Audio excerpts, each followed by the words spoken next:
राम का धैर्य देखिए। राम का धैर्य विष्णु का धैर्य नहीं है।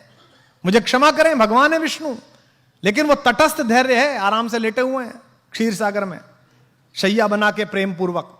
माता लक्ष्मी पैर दबा रही है, ऊपर शेष नाम का फन है। देख रहे हैं दुनिया में चल क्या रहा है, मूर्ख कर क्या रहे हैं, ये हो क्या नाटक रहा है। राम का धैर्य तो जीवित रहते हुए उसी व्यवस्था का धैर्य है। राम को प्रोवोक करने की एक हरकत दुनिया नहीं छोड़ी।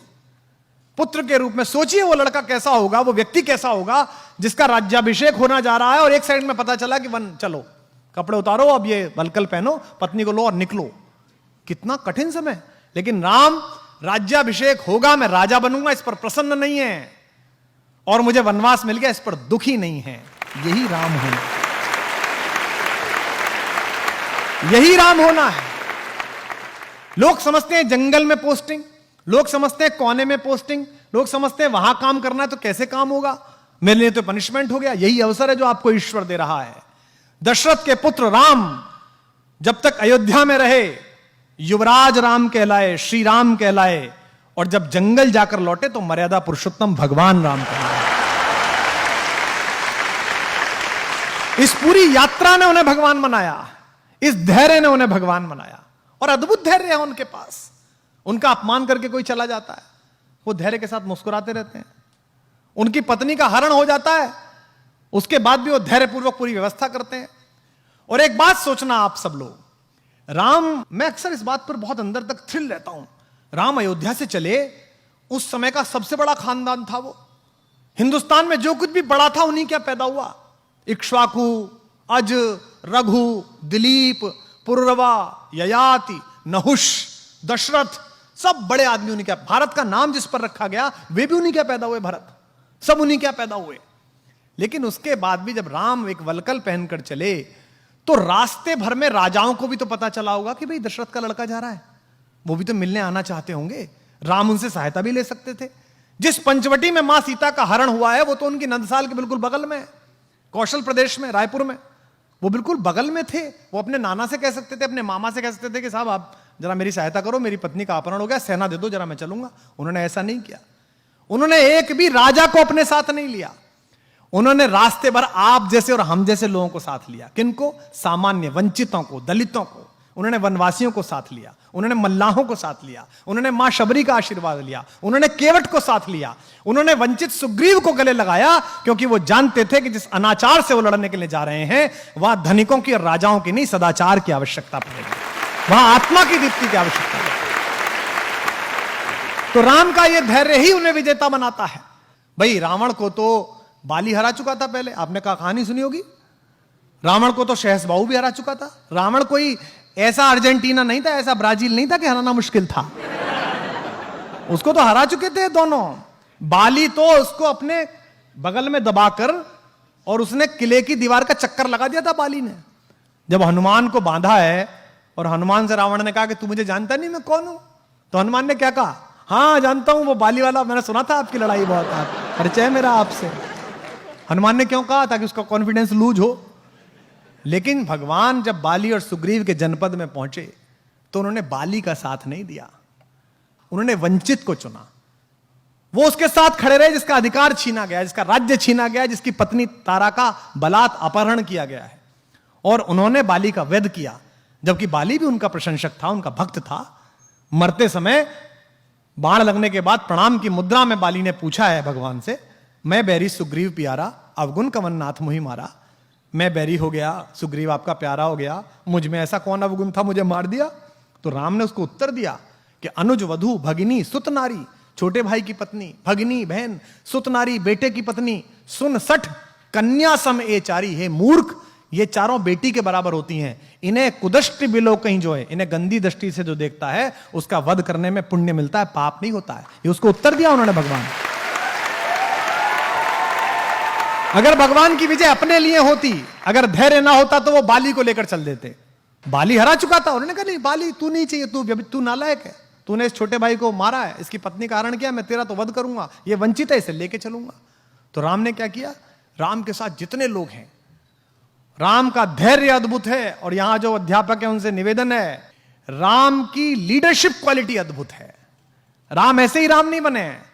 मत पड़िए हिंदू होकर, इस परिसर में बहुत सारे इस्लाम मतावलंबी हमारे दोस्त बैठे होंगे और किसी जाति धर्म के लोग बैठे होंगे, कहानी की तरह पढ़िए और फिर देखिए कि राम जैसा लीडर कहीं नहीं है। वो उस व्यक्ति की क्वालिटी को डेवलप करते हैं, उसे इंस्ट्रक्ट नहीं करते। उन्होंने सुग्रीव की क्वालिटी को डेवलप किया। एक ऐसा डिप्रेस आदमी जिसकी पत्नी का हरण हो गया, जिसका राज्य छीन लिया गया, भाई ने लात मार के भगा दिया, उसको उन्होंने कल्टीवेट किया और सुग्रीव महारथी के रूप में बना और उस युद्ध में सुग्रीव की महत्वपूर्ण भूमिका रही। जिस समय हनुमान लंका के लिए रवाना हुए, आप रामचरितमानस पढ़िए, अध्यात्म रामायण पढ़िए, श्रीमद् वाल्मीकि रामायण पढ़िए, कंबन की रामायण पढ़िए, कहीं नहीं लिखा हुआ कि उन्होंने हनुमान से क्या कहा कि तुम क्या करना। आज हम कितने फ्रस्ट्रेटेड हैं। आज हम लीडरशिप डेवलपमेंट की बात करते हैं, हम ड्राइवर को एक जगह भेजते हैं सामान लेने के लिए, 5 बार बताते हैं उसे, क्योंकि हमें उस पर भरोसा नहीं है। हम उसकी लीडरशिप डेवलप नहीं होने देना चाहते। राम लीडरशिप डेवलप करते हैं। राम ने हनुमान को नहीं बताया कि तुम्हें वहां जाके क्या करना है, उन्होंने कहा बस जाकर देख कर आओ कि सीता कैसी है, कहां है, और उन्हें आश्वस्त करके आओ कि मैं आऊंगा। 2 बातें। इसके बाद का जो पूरा घटनाक्रम है, छोटा सा रूप बनाना, अंदर जाना, लंकिनी को मारना, मां सीता को वो मुद्रिका देना, फल खाना, खुद ही गिरफ्तार हो जाना, आग लगा देना। आग लगाना मतलब वो राम का विजिटिंग कार्ड दे के आए। हाँ, मतलब बता के आए वो कि जो आ रहा है हम उसका कार्ड है। मैनेजमेंट का बेस्ट उदाहरण है हनुमान। एम्प्लॉयर का 1 रुपया खर्च नहीं कराते वो, 1 पैसा नहीं। भगवान ने कहा कि वहां जाओ, खुद ही टेक ऑफ, खुद ही लैंडिंग, और सारा पैसा हनुमान का, उसका रावण का। भाई हनुमान जबरदस्ती गिरफ्तार हुए स्वयं में देखने के लिए कि कौन है, तो कहा गया भाई इसकी बानर को पूंछ से बहुत प्यार होता है, इसकी पूंछ पे कपड़ा बांध दो। कपड़ा किसका? रावण का। बोले इस पे तेल लगाओ, तेल किसका? रावण का। जली किसकी?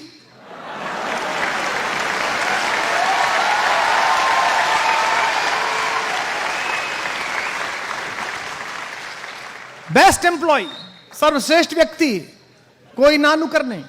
भगवान राम के जीवन में जो 2 कठिन समय आए, उन दोनों में उन्होंने ही पार लगाई। उनसे कहा गया कि भाई मेरा भाई ये बीमार है, सोचो राम पर कैसी बीती होगी। भगवान राम के जीवन का सबसे कठिन रात वो है जब उनके भाई को मूर्छा आई।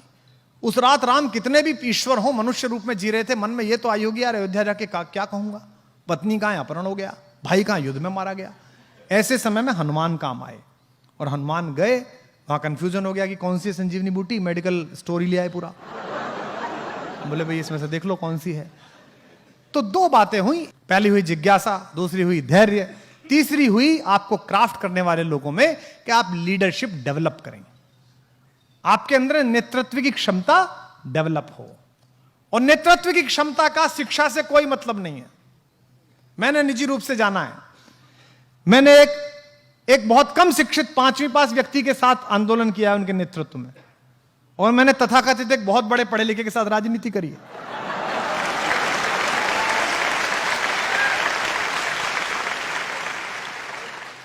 नेतृत्व क्षमता का पढ़ाई लिखाई से कोई मतलब नहीं है। नेतृत्व क्षमता पैदा करना आपकी आत्मा की शुचिता पर निर्भर है। आपको जब यह लगता है, राम को भी तो लग सकता होगा कि यार हनुमान में इतना तेज है, कहीं यही ना राजा ना बन जाए, कहीं इसकी आरती ज्यादा ना होने लगे। और हमारे यहाँ तो मराठी में एक कथा भी आती है, प्रथम नागरिक मराठी भाषी हैं, तो मैंने एक लोकगीत में कथा सुनी वहाँ कि भाई जब नल और नील पत्थर तैरा थे राम लिख कर, तो भगवान राम अकेले बैठे थे, उन्होंने सोचा कि यार मैं भी तैरा दूं, तो उन्होंने एक पत्थर को उठाया और छोड़ा उस पर, तो वो डूब गया। तो उन्हें लगा यार आसपास कोई देख नहीं ले कि हमारे नाम पे काम चल रहा है, और हमारा खुद का ही नहीं तैरा। तो उनके मुंह पर एक बड़ी लज्जा की, संकोच की रेखा आई। तो उन्होंने नल नील की तरफ देखा, तो नल ने कहा कि प्रभु आप छोड़ दीजिए, हम बना लेंगे आप। तो उन्होंने कहा चलिए मैं नहीं बनाता, पर तुम्हारा कैसे तैर रहा है, मेरा क्यों नहीं तैर रहा। उन्होंने कहा हमने पत्थर पर राम लिखा, ये अमर नाम है, ये भवसागर को पार करने वाला नाम है। आपने पत्थर को छोड़ दिया, जिस पत्थर को स्वयं राम ने त्याग दिया उसे कौन उबारने वाला है भाई।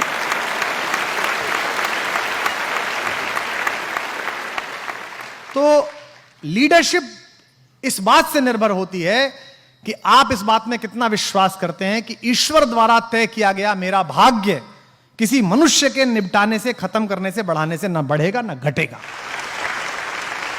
मैं जीवन में कई बार पराजय देखा हुआ व्यक्ति हूं और कई तथाकथित विजयों का भी साक्षी हूं। मैं साफ रूप से मानता हूं कि आपकी विजय, आपकी पराजय स्वयं आपकी क्षमता, प्रतिभा और उसके बाद प्रारब्ध पर निर्भर करती हैं। पृथ्वी पर कोई मनुष्य नहीं बना जो आपको पराजित कर सके, आपको विजयी बना सके।